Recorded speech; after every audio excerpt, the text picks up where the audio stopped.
Aloha, people. This is time to take a breath. This is the Oneness Point free webinar series for people who want to listen to me rabbit on about oneness. Oneness, the philosophical point of contention on the planet. And this week, not so much a theme. I'm not a big fan of the idea of themes, but this week the topic of conversation is synchronicity. And I know a lot of times synchronicity is portrayed as this outcome. It's the evidence of the demonstration of being in what people call flow. And for a lot of teachers and students on that spiritual path, exploring the nature of what is the best options, what is the most beautiful behaviors that they can conduct, the most simple relationships of love and understanding and compassion and caring, and even that sense of the wisdom of parenting. How can we be in a space that supports all of the ways we idealize that we want to be in the world? And they feel like very important avenues of investigation. They feel central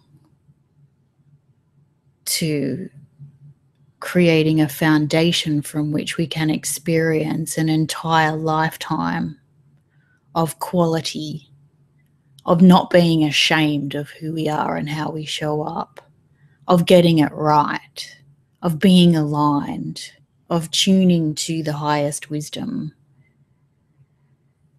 of being the most help, of being part of the solution and not part of the problem, of being helpful to others.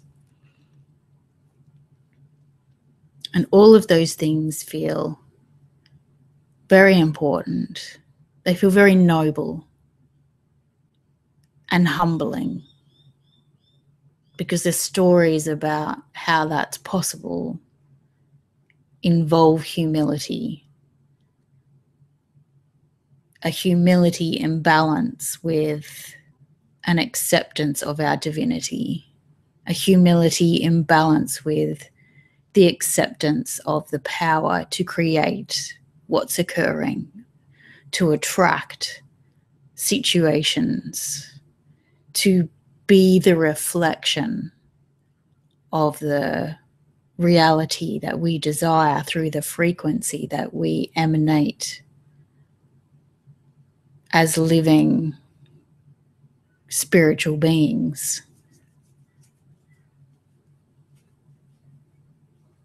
And if that's part of your vernacular, if that's part of your spiritual awareness and truth, then this is probably not the conversation that you want to be listening to. Because for me, synchronicity is apparent, is inherent. It doesn't just exist in some places. It exists everywhere. It's the only thing that exists. For me, flow is everything. Every emotion, every person you meet, every relationship that you have, every feeling you experience, everything is flow. For me, the experience of life is not a human being having a spiritual experience. It is spirit or oneness having experiences. There's no human in that. There's no anthropocentric. I'm not sure what happens when I try and say that word on video. It just doesn't come out. Anthropocentric notion in oneness. Spirit is spirit. There are no vessels separate from spirit that spirit must fill. In oneness, the vessel is just spirit. It's the whirlpool that appears to be a vessel, and the whirlpool is made of the same drops that everything else is made of. And it's not an illusion. It's not something to overcome.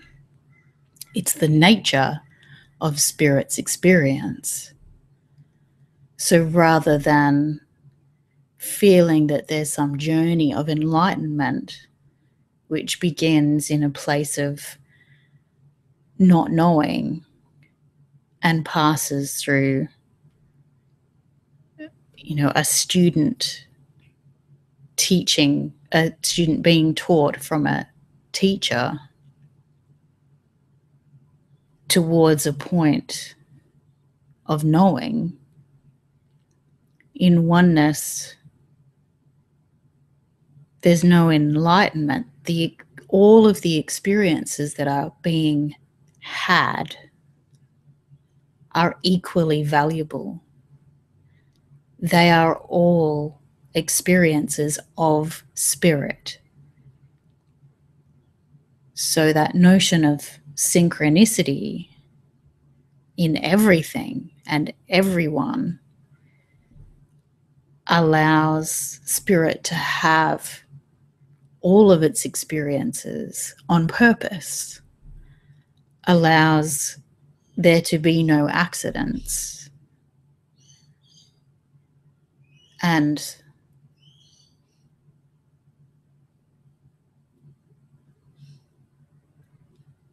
there's a perfection in it that doesn't need to be chased. The art of allowing is a unique experience. Each point of awareness, each experience that spirit is having will know the art of allowing in its own way. And that way will change in each moment as spirit has a new experience in each moment.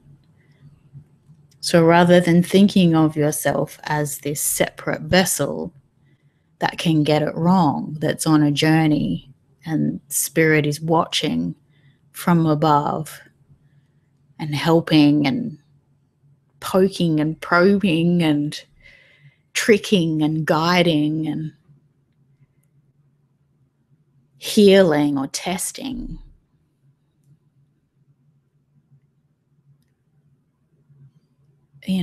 There's no need for that in oneness.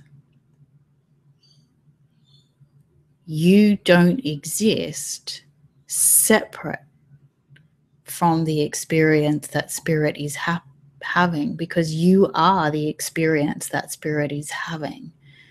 You aren't you in any definite sense. And you already know that. You already know that in the everydayness of your reality. In oneness, there's no separation between physics and metaphysics. There's no need for them to be different rules. In oneness, physics is just physics. That's just the way the world is, via the perceptions and tools that we have available in the experience that spirit is having right now.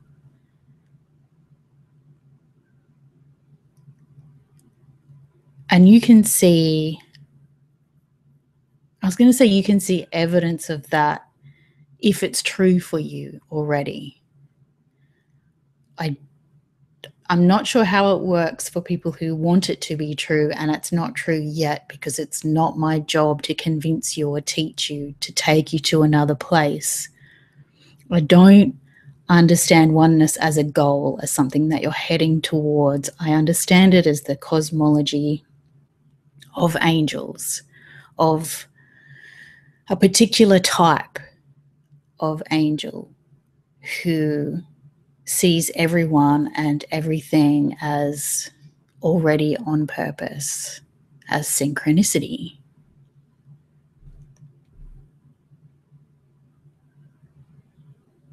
So that idea that everything's falling into place is a very cultural concept. So it's specific to the rules and ideals and norms of your culture. And that culture includes your spiritual or so-called spiritual cosmology. So you will see evidence of synchronicity according to the rules of your culture. And in my understanding of oneness, I would allow you to have those rules rather than try and convince you to adopt what makes sense to me. I would be with you while you articulate those rules. The rules I'm talking about are things like, I know things are working out when I can pay my bills. I know things are working out when I don't feel anger. You know, for some people, anger and frustration and upset are evidence that they're unaligned, or evidence that there's something wrong or out of place or unhealthy or imbalanced. And then they work to fix that imbalance, and then they know that they're back on track when life feels effortless, as if the entire universe is behind you, as if everyone you meet seems to feed into your positive energy. And in the oneness of synchronicity, positive and negative are simply charges that allow a battery to work.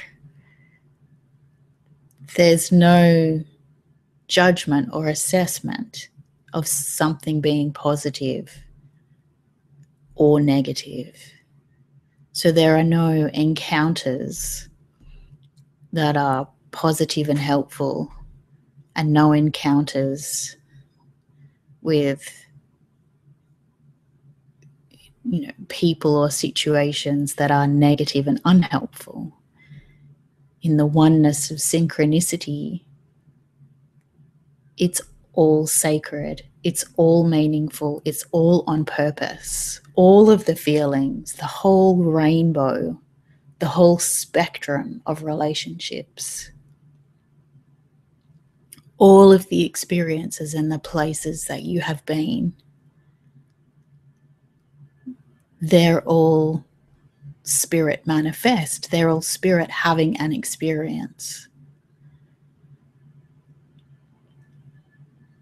And from that place, I can be with you and allow you to have positive and negative, because you are spirit manifest and you're having the experience where you get to see the world in terms of positive and negative, and you get to see yourself and judge yourself and your part in the world and where you are on your journey as positive and negative.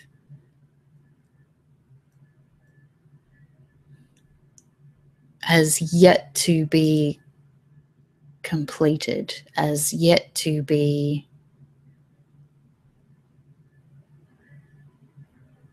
enlightened. as yet to be abundant, as yet to be fill in the blank.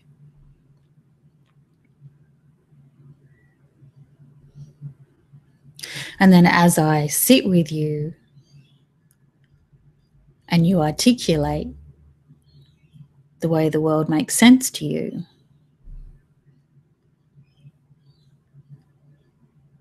often there are arguments that you have with yourself. It's kind of you get to this philosophical nexus when all of the cards are in the same conversation, because there aren't many places where you have a conversation where there aren't any categories, where there's only one category.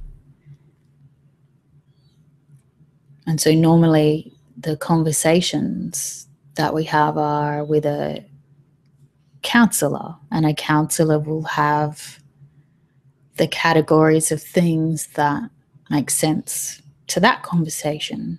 And then you have a business advisor, and a business advisor will talk to you about the outcomes and intentions and goals and plans and business structures and all of those things, time management and health. You know, you might go so far as to go into your mindset and, you know, the sustenance of your spirit, the intention you have for the world, the purpose of your service or product. But there will be a limit to the things that are relevant to that conversation, and they will be put into segments. So you'll have the segment of spiritual sustenance, and the segment of profit, and the segment of the marketing process. It's very rarely that you'll find a place that puts all of those things into one pool and asks you what your rules are for that one pool of information, that one pool of data, that one pool of who you are and what you do. And that's the conversation that I have with you in one pool, when business is not separate from spirit, or when profit is not separate from allowing, when marketing is not separate from anything else. What are the rules? And I don't do that to challenge you or to change you, but simply to bring it into awareness.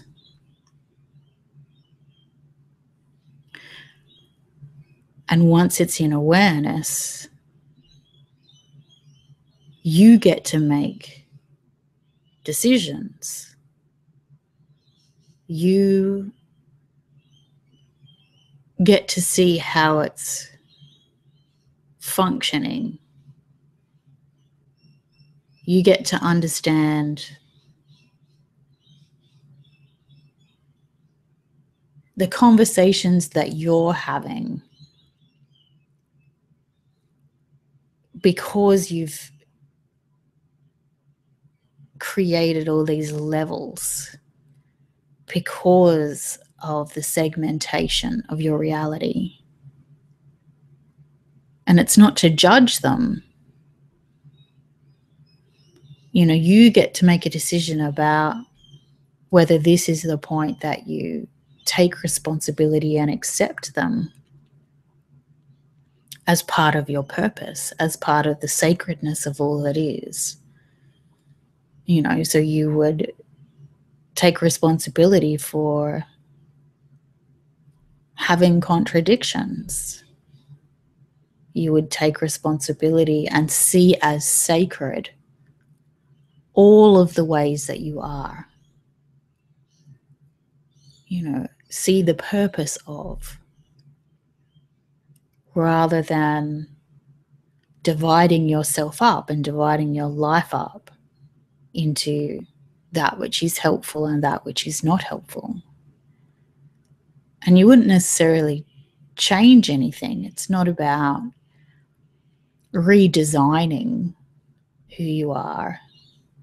It's actually more a process of visualizing and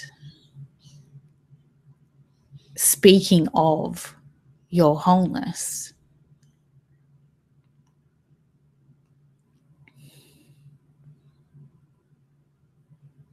And what you do with that is really up to you.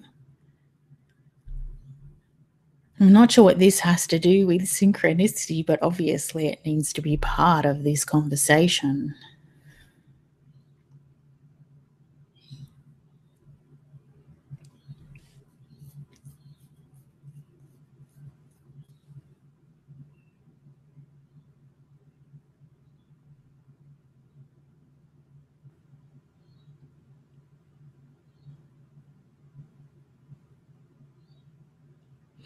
I guess you could just start with becoming aware of some sense of what synchronicity means to you, what's included and what's excluded, what lives up to the standard and what fails to live up to the standard. Who makes the standard? How can you tell that it passes the test? What evidence do you need to know that it qualifies as synchronicity? Are you willing to take responsibility for that definition, for that assessment? Or is it someone else's fault? Did you get the idea from someone else? Can you blame someone else for that concept? For those rules, for those standards?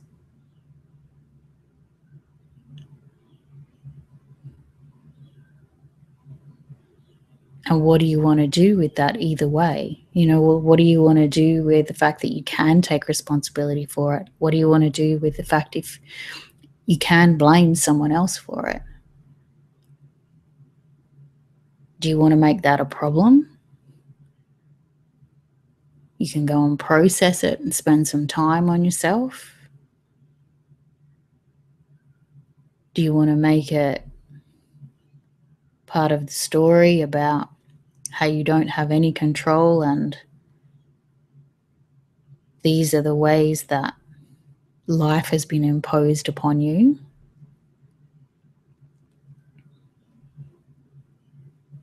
And how do you take responsibility for that?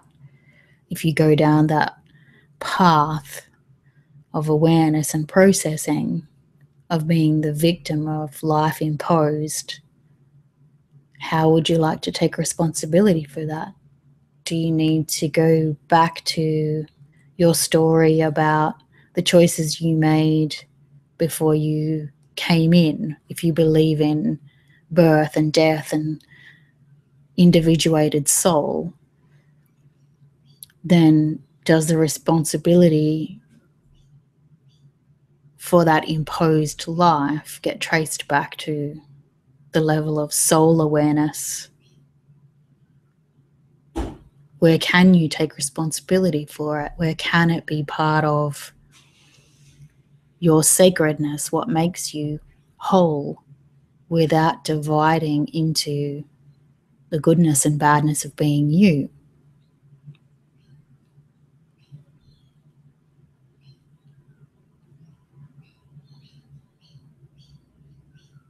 And if you can take responsibility for it, for the way you divide the world into that which is synchronous and that which is not, that which is working and that which is broken or yet to be completed, yet to be assembled. If you can take responsibility for that,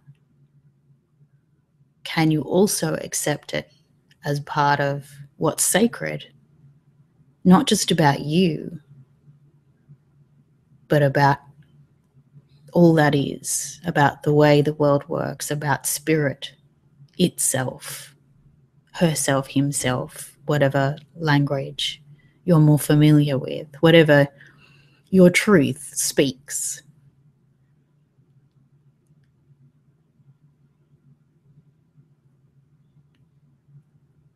You know, it makes me think about mortal sin and the imperfection of humanity, that concept that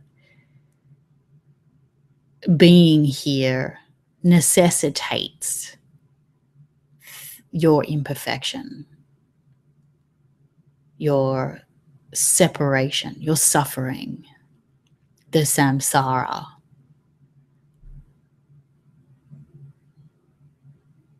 The cycle of learning until you get it right, or learning until you don't need to be here and exist anymore. If that's your story, and synchronicity is part of that story, where synchronicity is only some things and not all things, and you can take responsibility for choosing or knowing which things are synchronicity and which things aren't. How does that become a reflection of your perfection? How does the incapacity to be perfect, if you're alive, how does that become part of the story about your perfection?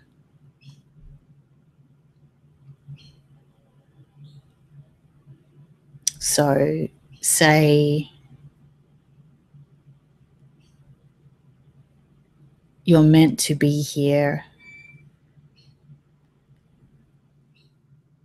as an imperfect being, learning on the journey toward perfection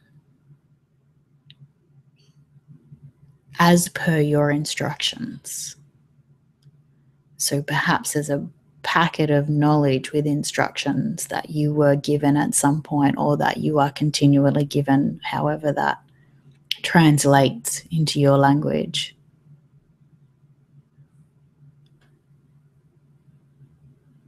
And the perfection of that can be traced back to the source or the giver or the knower of things. And you're following orders. You're doing what you're told. And in that way, the imperfections of who you are directly related to the perfection of who you are. You are perfectly manifest with the instructions that you have been given. Can you see how that works? And that no matter what the cosmology is that you have, there's a way to understand the perfection of that cosmology, the perfection of your behaviors, the perfection of your judgments and assessments, wants and needs and desires and struggles and oppositions and challenges. There's a way of understanding those things without changing them, you know, without transforming them, without relanguaging them. There's a way of understanding them in your wholeness as part of your perfection. And it's an inclusive. So you could go into spaces like the so-called ego. And no matter what your concept of the ego is, there's a way of understanding, of comprehending, of including that ego concept in your wholeness as part of your perfection.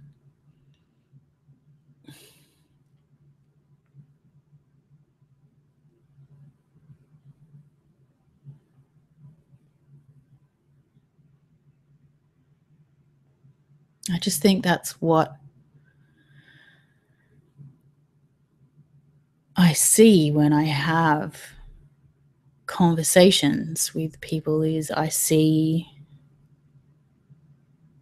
the wholeness of their perfection.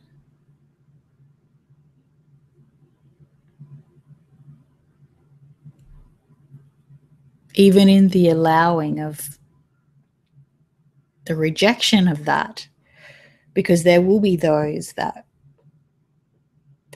kind of do the process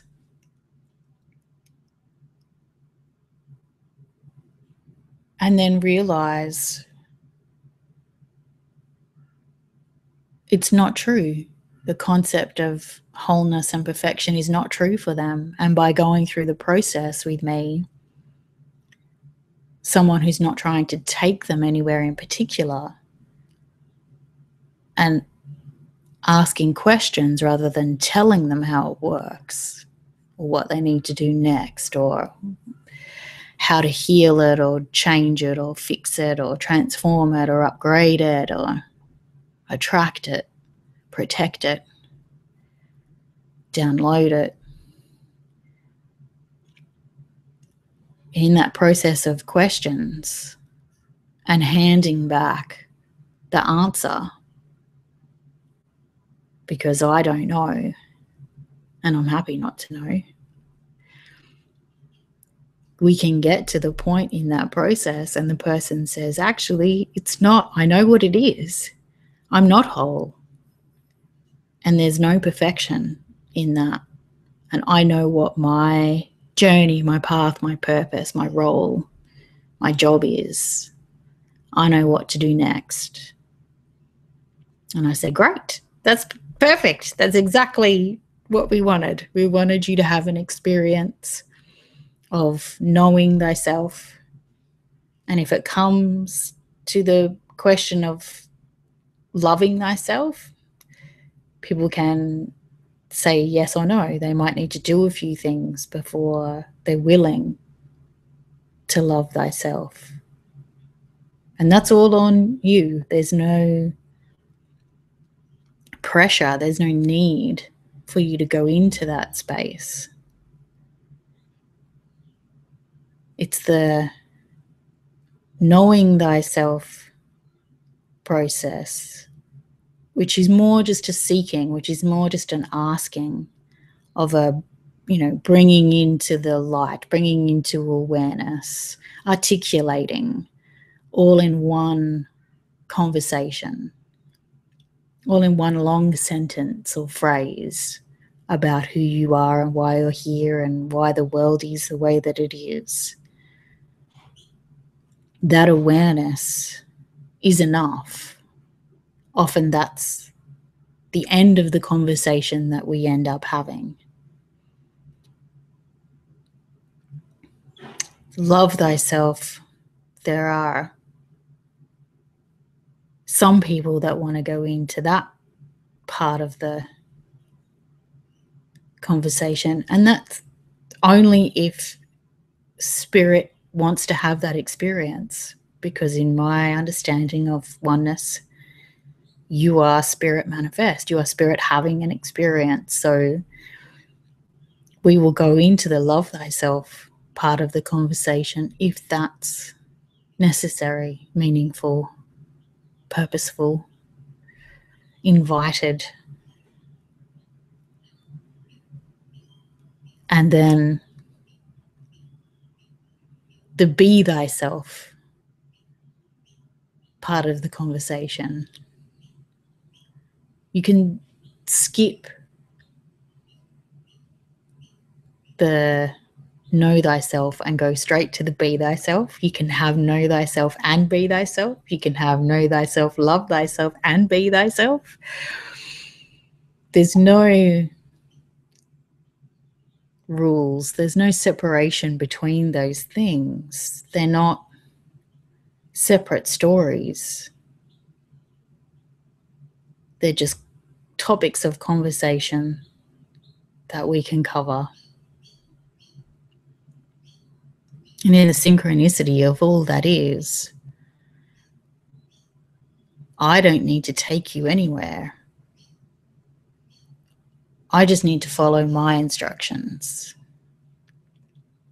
And when you show up to have that conversation, you're doing what you're doing. I can't articulate what that is. It's not for me to say. That's why I ask so many questions.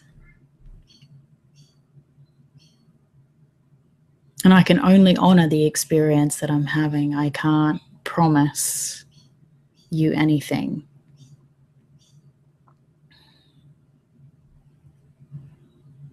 Or at least not without being untruthful.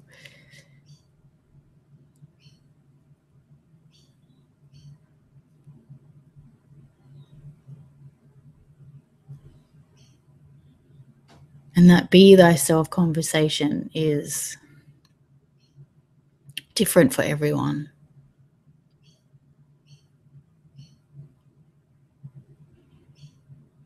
Once you know what your rules are, you know, the cosmology of your cultural preconceptions about who you are and why you're here and how the world works, why other people are doing what they're doing, why systems operate the way that they operate.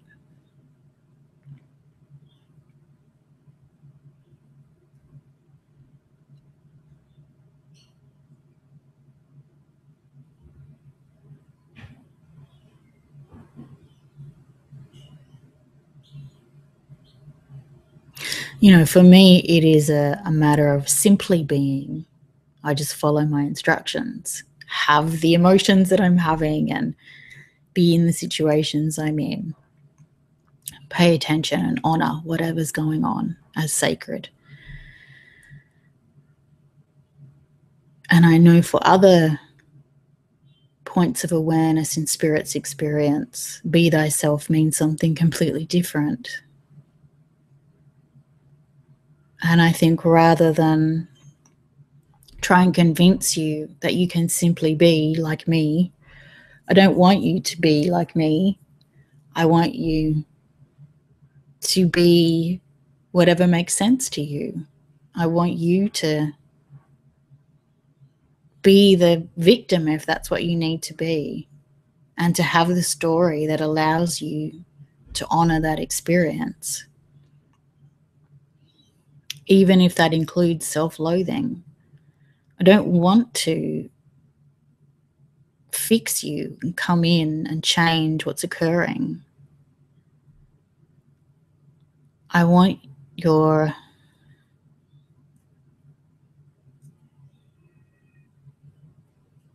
sense of self and responsibility to be what it needs to be.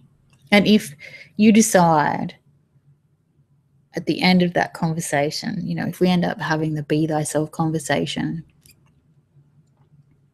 and you rail against it and you say, no, I need someone to give me instructions and tell me what to do, and I need someone to guide me, to set parameters. I need someone who's going to make rules for me and say, you can't have that, and you have to do this every day, and you need to speak like this, and you need to aim for that and have these goals and set these intentions. Then at least you'll walk away from our conversation knowing what it is that you need. And you can take responsibility for that. You can say, I chose this. I became aware of this. I need this. This is who I am. Whatever language makes sense to you. And so although it's very difficult in the marketing arena to have a language for that, because there's no promises, and I'm not teaching you, and you're not learning as far as I'm offering what I'm offering. I'm offering to honor my experience, to have a conversation. And the people that have the conversation will say, oh, it's amazing. And she teaches you all these things and you have this self-awareness. And I love that they feel that way about it. And I love that they have those experiences, but I'm not taking responsibility for their perception of what was occurring. I can only take responsibility for my experience.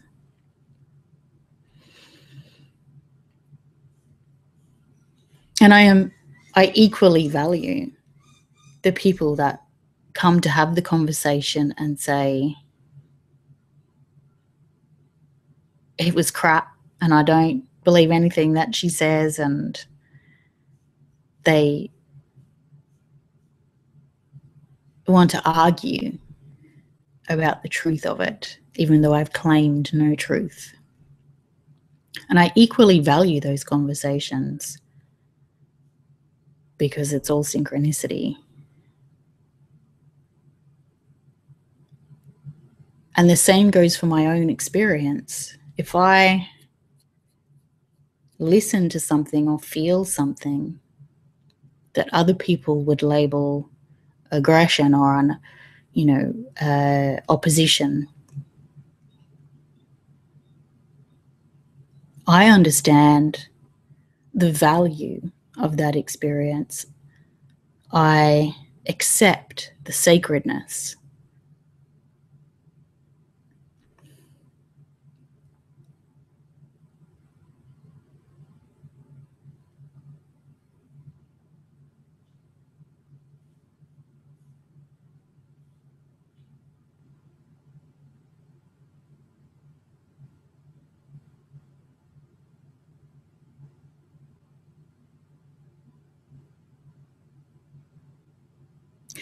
We don't have a lot of analogies for acceptance. We have stories about a means to an end. So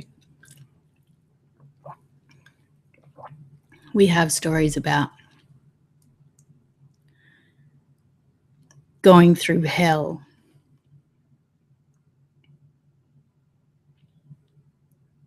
hitting the lowest point, being stripped bare, feeling abandoned, lost, desolate, lonely, separated, forgotten.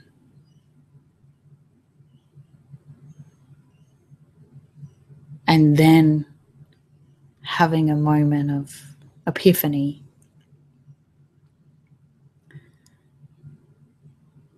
about the fact that there's no separation, or that we are valuable, or love is everywhere, that meaning can be found in all manner of places.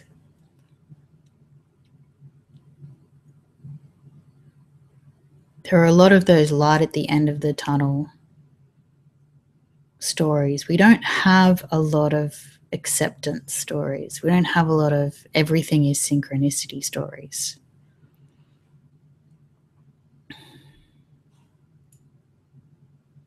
But I guess it's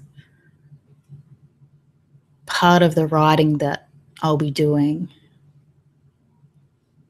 is creating myths for us to explore oneness, not as a goal or an outcome or a process or a journey or a reward, but instead as an inherent truth, as an experience of now. And I'd love to share those with you.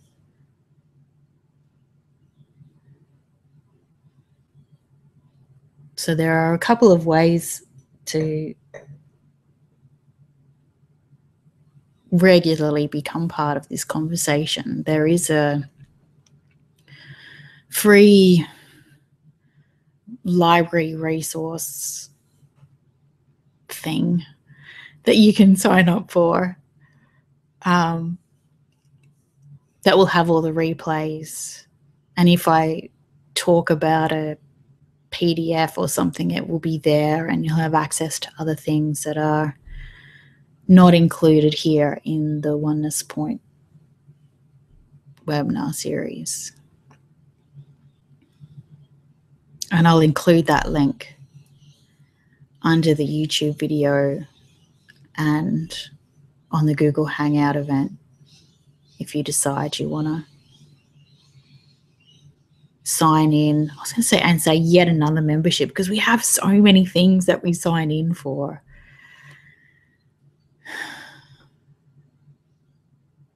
But if you decide that's something that you want to explore, and you don't, there's no pressure. It doesn't kind of matter if you do it that way, or if you continue here, or if you just accidentally encounter me. You can also go to theonenessexperience.com, and there's a sign up for an email list, which will just mean you get an email every time these events are coming up, and it'll have the link to log into Webinar X, and you'll get a link to the replays. And I think I also send out the invitation to sign up for that free membership, because the difference would be, in the free membership you would log in and everything would already be there, and you would get regular emails about notifications. So if a new video was loaded in, or if the new event was coming up, you'd get that in your email automatically. So it just depends how you want to do it. I'll be having different conversations in different places according to what it is that I'm asked to say.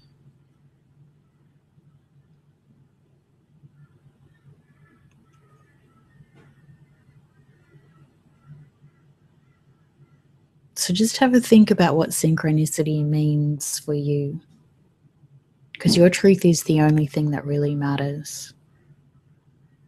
And if you need to argue with everything that I have to say, that's great.